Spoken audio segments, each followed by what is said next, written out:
جی السلام علیکم، کیا حال ہے؟ آپ سب لوگ خیریت سے ہیں؟ چیف جسٹس آف پاکستان نے ایک ایسی روایت قائم کر دی ہے، میرا خیال ہے اس روایت کو پورے پاکستان کے اندر نافذ ہونا چاہیے اور باقی جو اتھارٹیز ہیں انہیں بھی اس روایت کی پیروی کرنی چاہیے۔ یہ روایت کیا ہے یہ ہم آپ کو آج کی ویلاگ میں بتائیں گے، اور بیرسٹر گوہر صاحب آج چیئرمین پی ٹی آئی کا حلف اٹھا لیں گے۔ اب سوال یہ ہے کہ کیا اس حلف کے بعد عمران خان صاحب مائنس ہو جائیں گے؟ یہ بھی ہم آپ کو آج کی ویلاگ میں بتائیں گے۔ آج پاکستان تحریک انصاف کا انٹرا پارٹی الیکشن ہو رہا ہے، اور اس انٹرا پارٹی الیکشن میں گوہر خان صاحب بطور چیئرمین عمران خان صاحب کی طرف سے نامزد ہیں، اور یوں محسوس ہوتا ہے کہ آج وہ چیئرمین یقیناً بن ہی جائیں گے، اور یہ چیئرمین ہوں گے سلیکٹڈ، الیکٹڈ نہیں، کیونکہ عمران خان صاحب نے سلیکٹ کیا ہے۔ اور اس سے پہلے عمران خان صاحب کے اوپر ایک الزام لگتا تھا کہ وہ سلیکٹڈ پرائم منسٹر ہیں، تو اب ان کی پارٹی کے اندر جو چیئرمین ہوں گے وہ بھی سلیکٹڈ ہوں گے، کیونکہ عمران خان صاحب نے انہیں سلیکٹ کیا، اور اس کے بعد انہوں نے اپنی پوری پارٹی کو کہا ہے کہ لیں جی گوہر خان صاحب کے حق میں ووٹ جاری کر دیں۔ تو اب پارٹی ان کے حق میں ووٹ دے رہی ہے، اور اس لیے نہیں کہ وہ اپنے طور پہ الیکشن لڑ رہے ہیں، بلکہ اس لیے کہ عمران خان صاحب نے ان کے کندھے پہ ہاتھ رکھ کے انہیں کہا ہے کہ میرا امیدوار یہی ہے، اور اس کے بعد ظاہر ہے پھر گوہر خان صاحب کو آج الیکٹ تو کر ہی لیا جائے گا، بلکہ سلیکٹ تو کر ہی لیا جائے گا۔ اب اگلا سوال یہ ہے کہ عمران خان صاحب تو یہ کہتے تھے کہ یہ جو شہنشاہیت والی پارٹیاں ہیں یہ پاکستان کو کسی جگہ لے کر نہیں جائیں گی، یہ ڈبو دیں گی پاکستان کو، بلکہ ایک ڈیموکریسی ہونی چاہیے ہر سیاسی جماعت کے اندر بھی، بلکہ کہا جاتا ہے خاندانی پارٹیاں ہیں۔ دیکھیں خاندانی پارٹیاں تو ایک جگہ پہ جس میں ظاہر ہے آپ اپنے صاحبزادے یا صاحبزادی کے حق میں فیصلہ کرتے ہیں، لیکن اس سے بڑی شہنشاہیت یہ ہے کہ آپ کسی بھی پیادے کو، کسی بھی وزیر کو، کسی بھی ساتھی کو،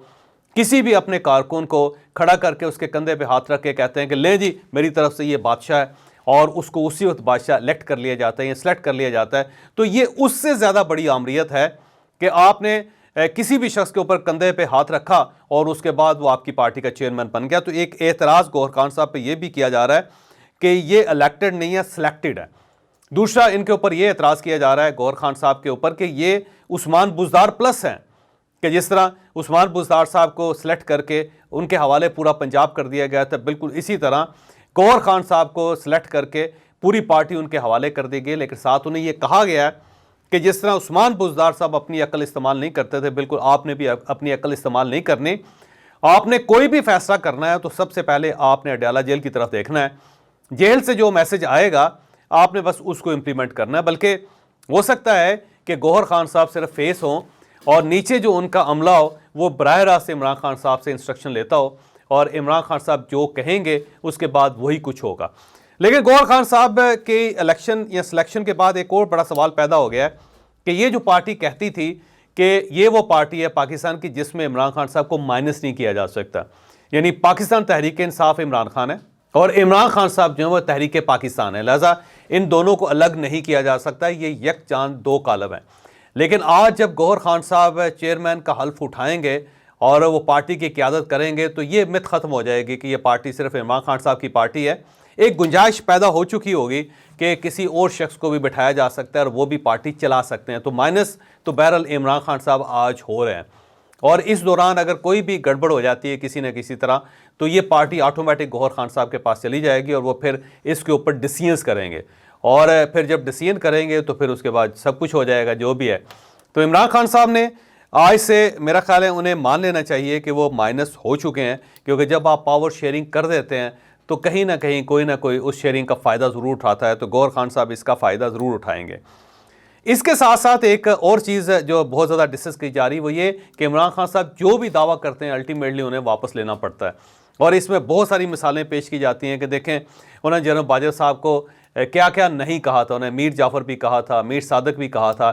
لیکن پھر اسی جنرل باجوہ کے ساتھ انہیں 2 مرتبہ خفیہ ملاقاتیں کرنی پڑ گئی، اور یہ دونوں خفیہ ملاقاتیں ایوان صدر میں ہوئی تھی۔ پھر انہوں نے جو موجودہ چیف جسٹس آف پاکستان ہے قاضی فائز عیسیٰ صاحب، ان کے خلاف ایک ریفرنس دائر کیا تھا اور انہیں کہا تھا کہ یہ ڈیوٹی پراپر ادا نہیں کر سکتے کیونکہ انہوں نے منی لانڈرنگ کی ہے، بلکہ ان کے جو اثاثے ہیں ان کی آمدن سے زیادہ ہیں، اور ان کی جو پراپرٹیز ہیں وہ ملک سے باہر بھی ہے وغیرہ وغیرہ۔ بڑا ایک تفصیلی ریفرنس دائر ہوا تھا عمران خان صاحب کے دور میں، اور جسٹس قاضی فائز عیسیٰ صاحب کے خلاف تھا، اور اس کے بعد ظاہر عمران خان صاحب مکر گئے کہ یہ تو میں نے نہیں کیا تھا، یہ فروغ نسیم صاحب کا آئیڈیا تھا، بلکہ بعد میں یہ بھی پتہ چلا کہ یہ ان کا بھی آئیڈیا نہیں تھا، یہ بلکہ قاضی فائز عیسیٰ صاحب کے جو کولیگز ہیں ان کا آئیڈیا تھا۔ وہ یہ چاہتے تھے کہ جسٹس قاضی فائز عیسیٰ صاحب کو فارغ کر دیا جائے اور وہ چیف جسٹس نہ بن سکیں، اور اس میں کئی لوگوں کے نام آتے ہیں جس میں ثاقب نثار صاحب کا نام بھی آتا ہے۔ تو بہرحال یہ ایک فیکٹ ہے کہ عمران خان صاحب کے دور میں کہ جسٹس قاضی فائز عیسیٰ کے خلاف ایک ریفرنس دائر ہوا تھا، لیکن اب اسی جسٹس قاضی فائز عیسیٰ صاحب کو بار بار پارٹی اپروچ کر رہی ہے اور ان سے درخواست کر رہی ہے کہ لیول پلینگ فیلڈ دے دی جائے، اور ساتھ ساتھ درخواست کی جا رہی ہے کہ ہمارے لوگوں کو گرفتار کیا جا رہا ہے، ہمارے لوگوں کو اٹھایا جا رہا ہے، لہٰذا ایجنسیز کو روکا جائے، اداروں کو روکا جائے، اور ساتھ ساتھ یہ بھی کہا جا رہا ہے کہ الیکشن کمیشنز کو مجبور کیا جائے کہ وہ ہمیں لیول پلینگ فیلڈ دے اور ہمارا بلے کا نشان نہ کھینچے اور الیکشن ٹائم پہ کروائے۔ اور وہ بار بار چیف جسٹس آف پاکستان سے یہ درخواست کر رہے ہیں۔ تو اب وہ چیف جسٹس یا وہ جسٹس جس کے آپ خلاف تھے، جس کے خلاف آپ نے ریفرنس دائر کیا تھا، الٹیمیٹلی مجبور ہو کے آپ کو اسی کے پاس آنا پڑ گیا۔ پھر جنرل عاصم منیر صاحب کے خلاف عمران خان صاحب نے ایک لانگ مارچ کیا تھا، آپ کو یاد ہوگا، کیونکہ عمران خان صاحب نہیں چاہتے تھے کہ general Asim Munir army chief بنے، اور یہ ایک حقیقت ہے۔ لیکن اس کے بعد پارٹی مسلسل جنرل عاصم منیر کے ساتھ رابطہ کرنا چاہتی ہے، ان کو فون کر رہی ہے، درمیان میں لوگ ڈالے ہوئے ہیں کہ وہ ہم سے نیگوشیٹ کریں، بلکہ عمران خان صاحب نے اوپنلی 2-3 مرتبہ کہا کہ میں تو ان کے ساتھ بات کرنا چاہتا ہوں لیکن وہ میری کال ہی نہیں سنتے اور وہ بات ہی نہیں کرنا چاہتے۔ اور پھر ایوان صدر کو بھی اس کے اندر ڈالا گیا تھا، صدر صاحب سے بھی کہا گیا تھا کہ وہ جنرل عاصم منیر صاحب سے بات کر کے عمران خان صاحب کے لیے کچھ نہ کچھ رعایتیں حاصل کریں، لیکن ظاہر ہے دوسری طرف سے کوئی خاص پذیرائی نہیں ہوئی، اور اس کے بعد عمران خان صاحب ظاہر ہے چپ کر کے خاموش ہو کے بیٹھ کے، لیکن یہ آج بھی چاہتے ہیں کہ جنرل عاصم منیر کے ساتھ رابطہ ہو، بلکہ انہوں نے اپنی پارٹی کے لوگوں سے اور اپنی سوشل میڈیا ٹیم سے کہہ رکھا ہے کہ انہوں نے اینٹی فوج یا اینٹی اسٹیبلشمنٹ بات کوئی نہیں کرنی، اور جنرل عاصم منیر کے سے ریلیٹڈ کوئی نیگیٹو کمنٹس جو ہے ان کے پیجز سے نہیں جانا چاہیے۔ تو ایک شخص جس کے خلاف آپ نے ریلیز نکالی تھی، جس کی اپوائنٹمنٹ کو روکنے کی کوشش کی تھی، اب آپ اسی سے درخواست کر رہے ہیں کہ وہ آپ کی بات سن لیں۔ ایک شخص جس کے خلاف آپ نے ریفرنس دائر کیا تھا، اب اسی کی عدالت میں آپ انصاف طلب کر رہے ہیں، اور وہی پارٹی جس میں آپ نے کہا تھا کہ میرے بغیر یہ پارٹی نہیں چل سکتی، اسی کے اندر آپ ایک نیا چیئرمین لے کے آ رہے ہیں۔ تو عمران خان صاحب جو ہے وہ جو کہتے ہیں وہ کرتے نہیں ہیں، بلکہ اس سے الٹ کرتے ہیں۔ تو میں آج یہ دعوے سے کہہ سکتا ہوں کہ ایک وقت آئے گا کہ عمران خان صاحب میاں نواز شریف صاحب سے بھی درخواست کریں گے اور آصف علی زرداری سے بھی درخواست کریں گے کہ چلیے آئیے مل کے جمہوریت کی بحالی کی کوشش کرتے ہیں۔ تو وہ لوگ جن کے آپ خلاف تھے، آپ ہمیشہ ان کے پاس جاتے ہیں، اور عمران خان صاحب نے آج کے دن یہ ثابت کر دیا ہے کہ واقعی ان کا جو سٹینڈ ہے یا ان کا جو سٹانس ہے اس کے اندر استحکام نہیں ہوتا، یہ وہاں سے یو ٹرن ضرور لیتے ہیں۔ تو گوہر خان صاحب کی شکل میں بھی آج ایک پارٹی کا یو ٹرن تیار ہے، اب دیکھتے ہیں اس کے بعد عمران خان صاحب اگلے یو ٹرنز کیا کیا لیتے ہیں۔ ہم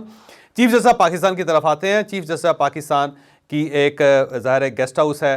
ریسٹ ہاؤس ہے GOR لاہور کے اندر، اور وہاں پہ 2 گاڑیاں کھڑی ہیں ان کی چیف جسٹس آف پاکستان کی۔ ایک جو گاڑی ہے وہ 2020 میں خریدی گئی تھی، اور مرسڈیز ہے، بلٹ پروف مرسڈیز ہے، 6 کروڑ 10 لاکھ روپے میں یہ خریدی گئی تھی۔ پھر ایک اور گاڑی ہے، وہ بھی بڑی لگژری گاڑی ہے، اور یہ حکومت پنجاب نے چیف جسٹس آف پاکستان کو دی تھی۔ تو یہ GOR کے ریسٹ ہاؤس میں مسلسل کھڑی ہوتی ہیں کہ جب چیف جسٹس وہاں لاہور جائیں تو وہ ان گاڑیوں کو استعمال کر سکیں۔ تو چیف جسٹس آف پاکستان نے ان دونوں گاڑیوں کو بیچ کے اس کی رقم سرکاری خزانے میں جمع کروانے کا اعلان کر دیا، اور یہ نوٹیفیکیشن جاری کر دیا گیا کہ چیف جسٹس کو کسی نئے مزید گاڑی کی ضرورت نہیں، بلکہ انہوں نے یہ بھی ڈکلیئر کیا کہ ہر جج کے پاس 2 گاڑیاں موجود ہوتی ہیں۔ جب 2 گاڑیاں ان کے پاس ہیں تو پھر ریسٹ ہاؤسز میں اتنی مہنگی گاڑیاں رکھنے کی کیا ضرورت ہے؟ یہ کل سے خبر چل رہی ہے، اور میرا خیال یہ ہے کہ بہت بڑی یہ شفٹ ہے، بڑی تبدیلی ہے، اور ایک بڑا دل ہے چیف جسٹس نے جو کیا ہے۔ تو اس کو کاپی کرنا چاہیے، باقی اداروں کو بھی اس کے بارے میں سوچنا چاہیے کہ پاکستان متحمل نہیں ہے ان لگژریز کا، ان عیاشیوں کا۔ ہر سرکاری محکمے کو اپنی یہ جو فیسلٹیز ہیں اس کو کٹ ٹو سائز کرنا چاہیے۔ آپ سیکرٹریز کو دیکھ لیں، 6 گاڑیاں ہوتی ہیں ان کے پاس، ہر جگہ پہ ہر صوبے کے اندر ان کے پاس گھر ہوتے ہیں، ان کے پاس گاڑیاں ہوتی ہیں، ان کے پاس بہت فیسلٹیز ہوتی ہیں۔ وزراء کے پاس بھی یہی ہوتا ہے، وزراء اعظم کے پاس بھی یہ ہوتا ہے، اپوزیشن لیڈر کے پاس بھی یہی ہوتا ہے،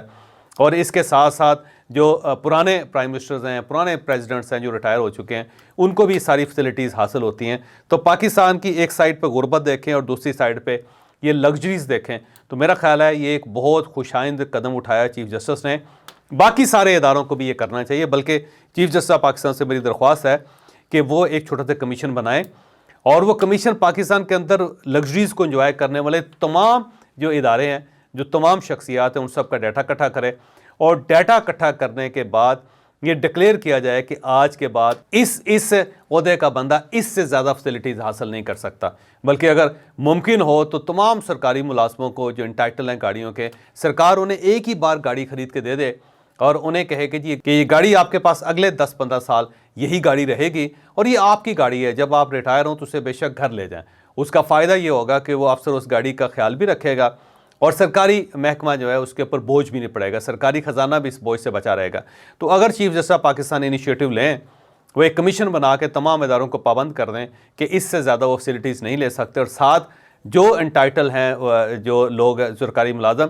ان کو ایک بار ہی سرکاری گاڑی لے کے ان کے حوالے کر دی جائے اور پھر انہیں کہا جائے کہ ریٹائرمنٹ پہ آپ یہ گاڑی ساتھ لے جا سکتے ہیں، تو اس سے بھی پاکستان کا خزانہ بچے گا۔ ہمیں بہرحال اس قسم کی عیاشیوں سے نکلنا چاہیے اور بڑا دل کر کے کچھ بڑے فیصلے کرنے چاہیے۔